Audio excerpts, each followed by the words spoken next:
Hello, good morning. It's Patricia here from Arizona. It's been a while since I made a video, but I want to make a video about the nurse. I look like a mess. I've been having a very rough 2 days. And the reason why is because of that nurse, the NICU nurse, the Caucasian nurse that was killing black babies at the NICU. And she was being investigated, but she was still working and she was hurting those black children. And because of that, I've been struggling and I can't talk about much yet, but soon you'll know my story. But I also recently lost my daughter at a NICU. She was born July 4th of 2024 and she died August 4th of 2024, exactly 30 days after she was born. On her best day is the day my daughter died. So like that nurse, there are many nurses and the NICUs and doctors and staff members that hurt children. And at the NICU, we hear a lot about race. The NICU always tell us how black babies do better.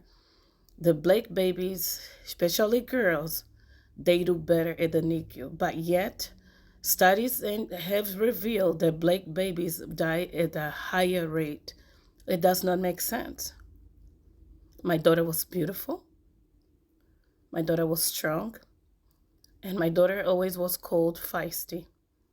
And yet I lost my daughter. Um, the reason why we don't hear about all those cases is because we don't have enough support. And we know that a lot of lawsuits get covered with settlements. Or some people are so afraid and you are so broken when you lose a child that you don't have the strength to fight, right? But if we want to change, we need to change the way hospitals are taking care of our children. A loss of a black baby is as painful, as hard as a white baby or Asian baby or any other race. No race is above any other race, and every baby is an angel. The NICU is the pure place. Sorry. The NICU is the purest place I have ever been. I never experienced a place that there's no sin, there's no evil, there's nothing. At the NICU, all it is love, vulnerable babies that never done anything wrong to anyone. They need help to thrive. Every little ounce you celebrate when your baby's at the NICU. Every little thing you celebrate. Even if they just go one size on a syringe, you celebrate. And I have every little thing that my daughter touched that they left there or when I was there. I was with my daughter every day. I had a preeclampsia, eclampsia, postpartum eclampsia, and I was having a lot of blood pressure crisis. But after my daughter died, I almost died. I've been struggling mentally, physically, spiritually, especially because I had a crash C-section. That is when they only have 3 minutes to take the baby out. So they don't do as well as a planned C-section. So I gave my life to save my daughter. And I kept everything very private. I done everything as a parent to have my daughter with me. And I don't have her. I wish that I would make videos before. But it's been hard for me to talk about it. Because losing my daughter, it killed part of me. But I have another daughter, I have my daughter, I have a plus daughter, I have my husband, I have my family. So every day I have to make the decision to wake up and to go on with my day, even when I don't have the strength to get up from my bed. I have to make myself get up, and I have to put on clothes. I have to look nice, and I have to go to work, and I have to make my clients feel good. So a lot of them every day tell me how great I am and how happy of a person I am without knowing what I'm going through inside. My family, we have been so close, and my family is very supportive. But it doesn't take away the fact that I still have all the dresses that she was supposed to wear, her shoes, her clothes, her diapers, her bottles, her toys, her crib, her everything. That my daughter will never be able to wear it. Sorry.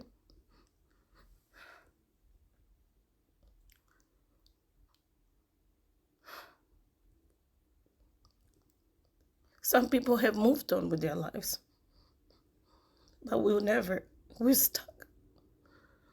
I didn't have a funeral for my daughter. I didn't have a memorial for my daughter. And there are reasons why. But the main reason is that she was too pure.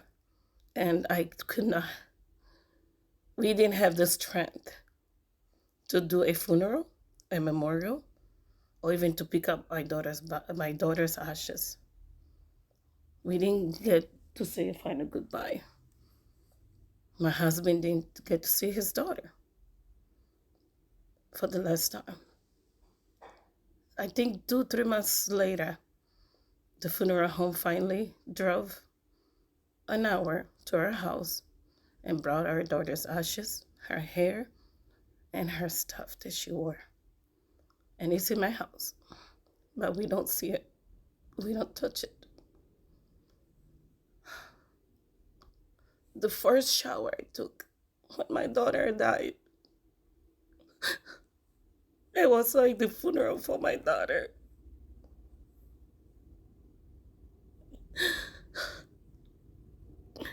The first shower, because I didn't want to shower because I had her body on my body, and I didn't want to wash that away. And my sisters, my husband, they gave me a shower, and it was one of the hardest things I ever had to do. A simple shower. Um,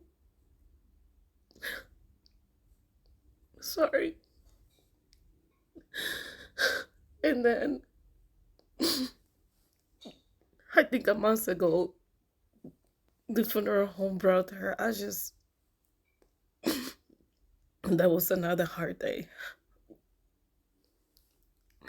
The day my daughter was cremated, milk was just running from my breast.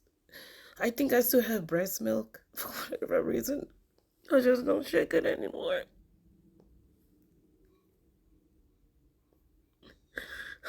But that's why I'm struggling. I'm sorry. I look like a mess today, but that's why I have been struggling the past 2 days, because when I saw the nerd, they killed so many black babies at the NICU. And I am aware of how many NICU babies died, especially black babies. Even though my daughter was mixed, she didn't look like me. She looked like my husband. She still died. I'm not gonna make a video saying she died because of her race, but her death was avoidable. And a lot of times, and most of the times, or maybe all the times, the hospitals know that their staff is responsible for the hurt, the damage, and the death of people. But because they want to protect themselves where they risk control, they are willing to sacrifice the lives of the people under their care. They are the vulnerable people, you know. They are willing to hide instead of report their stuff. So they no longer practice when they should not be practicing. Because when you work in a healthcare, you swear that you will take care of people and you will save them and you do your best. But history has shown this is not always the case. We have many deaths in America of people, sadly, children, babies, they were preventable, and nothing happened. And nothing happens because they protect themselves. Money talks because they want to protect their name, their reputation. They're willing to destroy everyone's lives like my life has been destroyed. My life would never be the same. My family life would never be the same. I will never see my daughter smile. She will never say, Mom.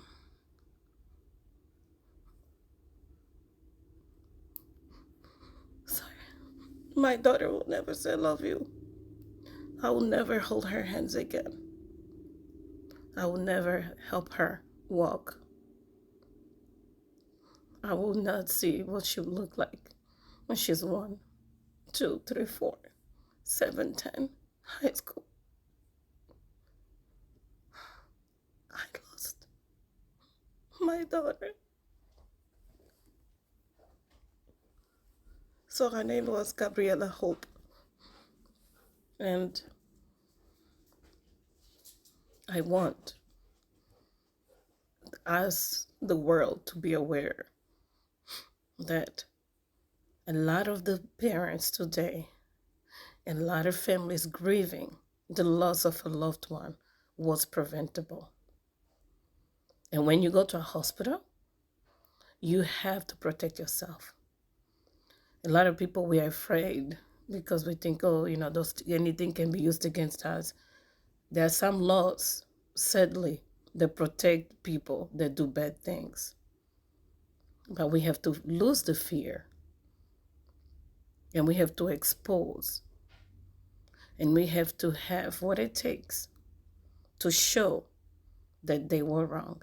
And they need to fix what they do wrong. We cannot continue to just lose people and die in the hands of healthcare workers. And then when people speak up, they think you want a revenge. No. There's a revenge and there's justice. And I am sorry for those parents whose little babies' bodies were broken, whose children died and were permanently injured in the hands of people that should have been protecting them. And for anyone that hurts babies, you are the weakest, evil, lowest person there is, especially if you have children yourself. You are rotting. You are despicable, and you are a disgusting human being. And I hope that you don't get any sleep at night. And I hope that one day you will feel the weight of all those people and children and humans that you have hurt. And if you have children, I hope that every time you look at your children, you see the face and the eyes of those babies and the kids that you kill. And I pray that their blood cries for justice. Because even if the men, like a lot of those people get protected, But you cannot run from God and from life, what people call karma. Eventually will catch up to us. And every life you take, you're gonna feel it. So I pray for every human being that is forced to live without their loved one. For every woman like me that was left with breast milk and diapers and dresses and the in memory of their babies but don't have their babies to hold. For every woman that wakes up with empty arms every day, I pray for you because the world does not understand. There's one thing I'm learning. In this moment, you will know who your family is, who your friends are, who the people are that care. But when another thing you will learn and understand is that people will move on. And some people will expect you to move on and not to cry and be strong. Is because they're not in your shoes. You grieve as long as you need to. Cry as long as you need to. Be down on your bed as long as you need to. Do whatever it takes and take your time as you grieve the loss of your child because you will never get over it. You can never forget a child that you carried and was born and is no longer there. And anyone in your life that does not understand is you can choose to keep them in your lives or to let them go. But do not do anything to make anyone happy. It was your child, someone that you learned to love before they were even born. Every day, the more they grew, every kick, every movement, you remembered, you celebrated. You cannot take that away from anyone. And everyone that is not there for you, pray for them. If you need to move on and let some people behind, do as you need to do. You don't need to explain yourself, and you don't need to move as the way people want you to move. If some people are upset with you because your baby was at the NICU and you didn't tell them, and they cannot understand that you are protecting yourself and them, and at the NICU, life is something different. NICU life, you have to go through to know what 30 days of NICU, what they have done to me. I cannot imagine those people there spend 6 months. You don't have a life. Your child is the life. It don't matter. You sit there all day. Even sometimes it's hard to go to the bathroom. Sick. I was very sick. My life was not in a good place, and I was there, swollen, having to be taken in a wheelchair every day. And I was there every day with my daughter. You don't have the energy, the strength to talk to anyone. So for anyone in your life, they got offended, those are no people that you want to keep in your life. Forgive them and move on. Because if somebody cannot be there for you because they feel like you did not tell them what you were going through, they are not for you.